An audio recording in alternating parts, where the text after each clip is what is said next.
Assessment of sleep is done by polysomnography. It is a very popular technique nowadays. बहुत सारे लोग को sleep की डिजॉर्डर्स होते हैं और वो अपने स्लीप असेसमेंट करवाते हैं. Sleep disorders are basically out of two types. One is called dysomnia, another is called parasomnia. Regarding sleep disorders, it is basically beyond the scope of your studies. I have already done the recording of the sleep disorders. कौन-कौन से sleep disorders होते हैं? Like insomnia, hypersomnia, then sleep apnea. इन सब को बारे में मैंने एक वीडियो बना के YouTube में डाल दिया. I will share you with that after the today's class कि वह क्या-क्या sleep disorders होते हैं. What I can notice that कि जो लोग क्लास अटेंड नहीं कर रहे हैं वो लोग मैं जो वीडियो शेयर करता हूँ उसे देखते भी नहीं है, लेकिन वो दूसरे फालतू वीडियोस देख लेते हैं. ये मैं नोटिस कर रहा हूँ तुम लोगों को. तो ये मत करो. तुम लोग एग्जाम के बहुत नजदीक आ चुके हो. तो I request you to kindly listen and read the topics as well as see the videos. यदि उसके अंदर यदि आपने क्लास अटेंड नहीं किया है, तो यदि क्लास अटेंड कर रहे हैं तो फिर जरूरत नहीं है, because I will also share you the power point. जैसे ये खत्म होगा मैं पावर पॉइंट भी शेयर कर दूंगा. तो and you also might have the books also जिससे कि आपको रिलेट करके चीजें समझ सकते हो. So now I am going to study about the assessment of sleep. हम स्लीप की स्टडी में हम ईजी के ही कंटिन्यूएशन करते हुए हम लोग स्लीप के असेसमेंट के मेथड एंड स्लीप के असेसमेंट के कैरेक्टरिस्टिक्स के बारे में पढ़ेंगे. ऐसे स्लीप को कैसे असेस किया जाता है and what is the technique. The commonly used term is called as polysomnography, and it is done in the laboratories that is called sleep laboratory. Sleep laboratory का मीनिंग ये होता है कि जो पर्सन को स्लीप डिजॉर्डर है या sleep से रिलेटेड कुछ इस तरह की तकलीफ है, आइदर डिसोमनिया है, आइदर स्लीप उसको इंड्यूस नहीं हो रहा है या ज्यादा हो रहा है, या स्लीप के टाइम में ब्रीदिंग डिफिकल्टी है, या कुछ दैट इज कॉल्ड डिसोमनिया, या कुछ और भी तरह के स्लीप का डिजॉर्डर है that is called parasomnia. Parasomnia is basically the group of disorders in which sleep के टाइम में कुछ एपिसोडिक इवेंट्स हो रहे हो.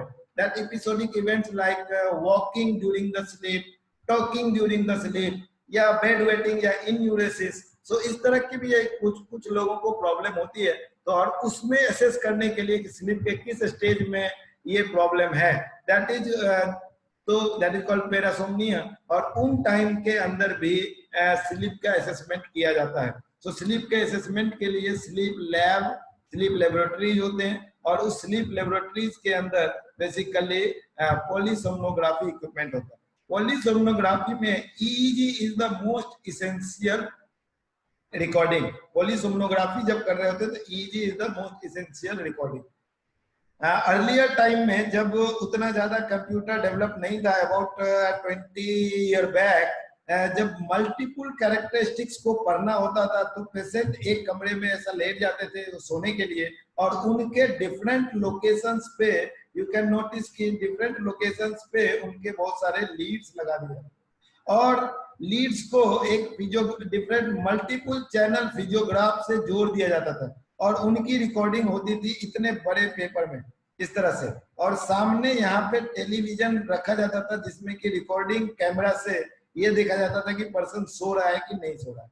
तो इस तरह से देखो तीन तरह की चीजें होगी. एक हो गई एक कमरे में पेशेंट सो रहा है, दूसरे कमरे में रिकॉर्डिंग चल रही है, उसी कमरे में जो रिकॉर्डर के साथ में एक see under camera the person is sleeping and उसकी यहाँ. So this whole setup is called as sleep laboratory. Sleep laboratory consists of two rooms. One room for the sleeping of the patient in a better comfortable environment. Another room is for the recording and the observer movement. जो इसको record कर रहा है उसकी movement के लिए, उसके observer के लिए होता है. That nowadays this whole setup, ये जो whole पूरा जो रिकॉर्डिंग्स होते हैं, जितने सारे डिफरेंट लीड से रिकॉर्डिंग होना, ईजी होना, इसके अलावे और भी अदर चीजें like ECG, EMG from the different portions of body, and then electrooculography. So इन सबको एक साथ मिलके they are called as polysomnography. Poly word means multiple things. Recording means recording of multiple characteristics during sleep. So somno word means sleep. So polysomnography means recording of multiple characteristics of body characteristics or multiple functional characteristics during sleep is called as polysomnography. यहाँ देखो इस diagram में you can notice कि what are the things are being monitored during sleep. इसमें एक पहला जो activity मैंने पहला जो अभी तक हमने जो लास्ट सेशन में देखा था, that was the sensors are placed on the face and scalp. They monitor the brain activity as well as some sensors are placed in the near to the eye and it is for the recording of the eye movement. So इन दोनों को देख करके sleep के stages को diagnose कर सकते हैं. So that is basically the EEG recording. यहाँ देखो अब डिफरेंट सेंसर्स रखे गए हैं एंड उसके बाद डिफरेंट सेंसर्स रखने के बाद उसके ऊपर जो है सो EEG इलेक्ट्रोड किए गए हैं जिससे कि हमारे सेरेब्रल कॉर्टेक्स के डिफरेंट पोर्शन से रिकॉर्डिंग की जा रही है और देन आई मूवमेंट से रिकॉर्डिंग किया जा रहा है. Then another thing that is the sensors are placed on the chest monitor. Sensors are placed on the chest which monitor basically the ECG. तो ये वाला जो है इस सेंसर की बात जो हो रही है that is for the recording of ECG. ये वाला जो ब्रेन एक्टिविटी देखने के लिए था that is called EEG. Eye movement को देखने के लिए that is called electrooculogram. That is called electrooculogram. Then there is the another sensor that is placed on the fingers that is for the recording of the oxygen in the blood and pulse. And right now you must be knowing that it is for the oxygen saturation or you can say the pulse oximetry. So ये pulse oximetry भी साथ में चल रहा होता है. कुछ लोगों के स्लीपिंग के टाइम में हाइपोक्सिया हो जाता है तो उसको भी देखने के लिए ये किया जाता है. Sensors on leg movements to monitor the movement of leg and what will be the sensor? It is the EMG. ये EMG है that is electromyography. leg के मसल्स में कुछ लोगों के सोते टाइम ज्यादा पैर हाथ चलाते हैं तो उस तरह से leg movements and hand movements के लिए भी sensors लगा दिए जाते हैं. Then is another sensor that is basically belts around the chest and the abdomen that measure the breathing effort. ये बेसिकली बेल्ट लगा देते हैं चेस्ट और एब्डोमेन को जिससे कि ब्रीदिंग एफर्ट कितना है उसे देखा जाता है टू रिकॉर्ड दैट. ये बेसिकली हमारा प्रेशर ट्रांसड्यूसर होता है कि वो ये जो बेल्ट है they feel the pressure due to the movement of the abdomen and chest during the breathing and this pressure transducer it is और इसके हिसाब से ये रिकॉर्डिंग होती है. Another thing that is monitored is the air flow monitor. नाक के पास sensor लगा दिए जाते हैं नाक के पास और वहां से ये देखा जाता है कि एयर फ्लो हो रहा है कि नहीं हो रहा है. सो इस तरह से मल्टीपल चैनल्स मल्टीपल लीड्स और इलेक्ट्रोड्स लगा दिए जाते हैं जिससे कि उसकी स्लीप के टाइम में डिफरेंट एक्टिविटी को रिकॉर्ड किया जाए. So polysomnography is the recording of so many characteristics of person. कौन कौन से कैरेक्टरिस्टिक हो गए? EEG, electrooculography, ECG, then pulse oximetry, then EMG, then pressure transducer for the chest and abdominal movement and air flow sensor. Air flow हो रहा है, respiration हो रही है कि नहीं हो रहा है उसको सेंस करने के लिए. So these are the various things that are attached for the recording of the polysomnography. So इस तरह से ये poly word का मीनिंग अब पता लग गया कि सिर्फ स्लीप में EEG के ही से ही काम नहीं चलेगा. Although I told you that the EEG is the most important characteristic things और EEG के waves को आइडेंटिफाई करना और उसको लर्न करना हमारे लिए सबसे इम्पोर्टेंट. बहुत ज्यादा नहीं इम्पोर्टेंट, बहुत ज्यादा नहीं हमें लर्न करना है. I told you that you have to see the important characteristics. Alpha कैसा दिखता है, बीटा कैसा दिखता है, then डेल्टा और थीटा कैसे दिखते हैं और उसके बाद then I told you that there is some features like the sleep spindles and K complexes. If you able to identify or differentiate by just looking at the frequency of the things in the complete recording, you can just better diagnose the stages of the sleep or the basically you can diagnose the EEG. EEG in the normal person, EEG in the epilepsy. For that there are few important characteristics that is epilepsy and that things we will not teach you epilepsy in the direct class. यदि time होगा तो I will do the recording of the EEG waves in epilepsy and then I will post it. It is normally not asked in the first year. It is basically the neurology thing, that is the DM के time में या even final year में थोड़ा सा बातें करते हैं types of epilepsy में, और उसमें ईजी कैरेक्टरिस्टिक्स थोड़ा सा बातें करते हैं. Otherwise normally EEG in epilepsy is not asked. First year में जो आप लोगों को समझना है that is EEG during sleep and या you can say the various characteristics of sleep, sleep के वेव्स के कैरेक्टरिस्टिक्स. इसके लिए पॉलीसोमनोग्राफी में क्या क्या चेंजेस आते हैं that I will show you. For that the electrode placements, जैसे ईजी के इलेक्ट्रोड प्लेसमेंट के लिए we have already discussed in the chapter of international 1020 system of EEG electrode placement. So I am rushing it from here. वही slides हैं जो आप लोग को कल ही डिस्कस किया है, आज भी हल्का सा बताया आपको. और you can also see in the basically in the video that I uploaded in the YouTube. इसके बाद EEG के अलावे और कौन कौन से इलेक्ट्रोड्स लगाने होते हैं. एक लगाना होता है इलेक्ट्रोमायोग्राम, जो मैंने बताया था कि लिम्ब में लगाते हैं. साथ में electromyogram are also EMG electrodes are also placed that is on the face. Face में there are 3 electrodes are placed for the chin, that is called chin EMG. कुछ लोगों के सोने के टाइम में चिन का मसल का ये टोन जो है ये लो हो जाता है. सो इससे ये हमें पता लग जाता है कि मसल का टोन कम हो गया है and for that is used the chin EMG. इसमें एक इलेक्ट्रोड मेंटालिस पे रखा जाता है और 2 इलेक्ट्रोड सब मेंटालिस पे रखा जाता है.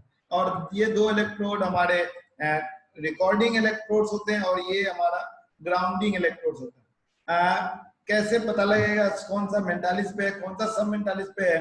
तो जस्ट लोअर लिप के 1 सेंटीमीटर नीचे यहाँ लगाने के बाद और यहाँ से 2 सेंटीमीटर का गैप देख करके लगा दिया जाता है. लेकिन पेडियाट्रिक्स में छोटे बच्चों में ये 1 सेंटीमीटर के गैप पे लगा जाता है.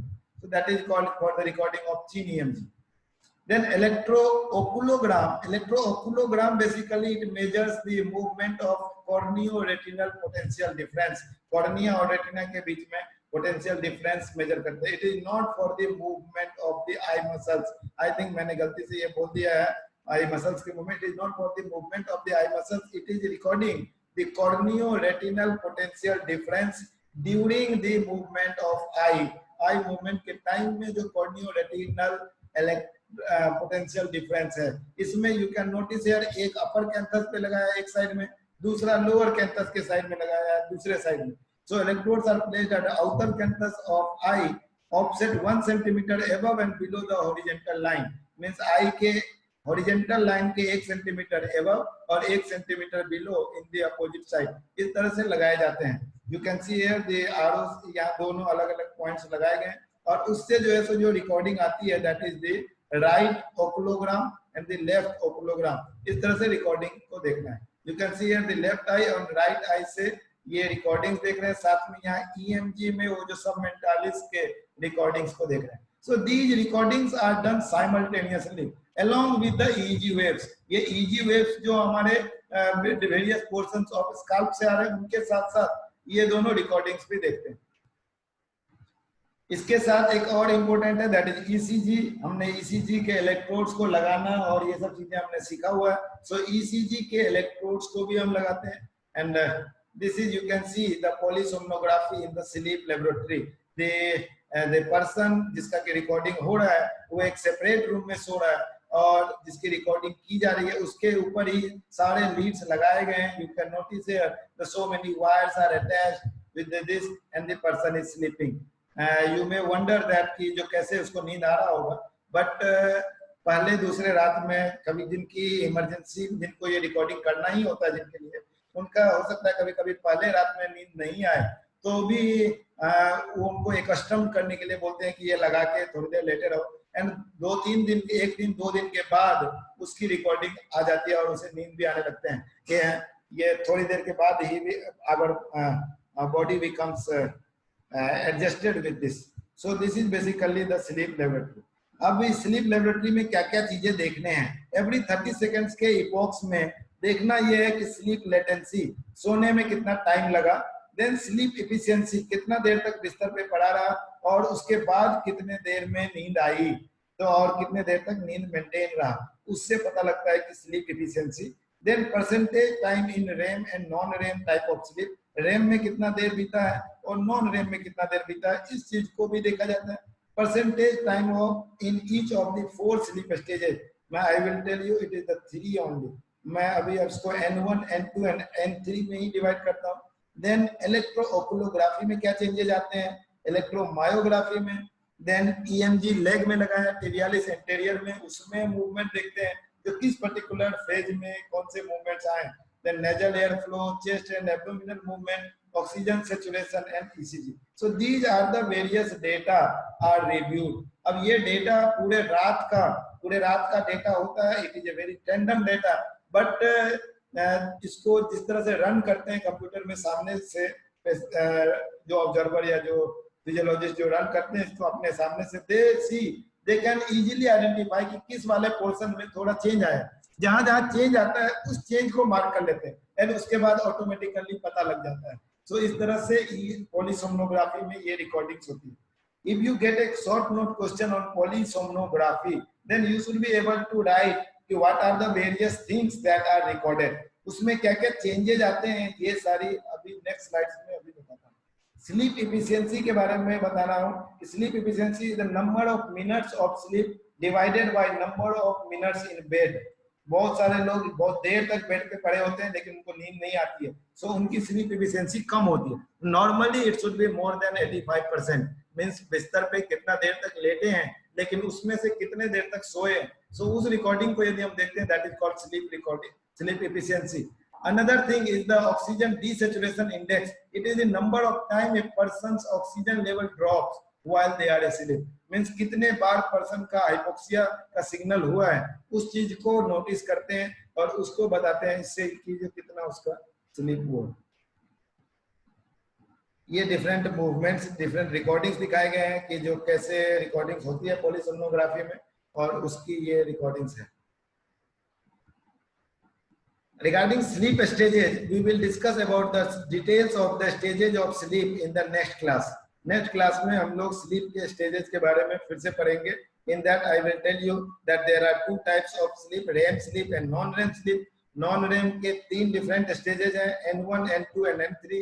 यहाँ से हम लोग कल के क्लास स्टार्ट करेंगे स्टेजेज ऑफ स्लीप, और किस स्टेज में कौन से क्लिनिकल कौन सा चेंजेज आते हैं, ये हम कल देखेंगे। ये स्लाइड्स हैं, इलेक्ट्रोओकुलोग्राफी में, EMG में और EEG के लीड्स में क्या क्या चेंजेज आते हैं। This all things we will read tomorrow so that you can have better assimilation, you can better absorb the things.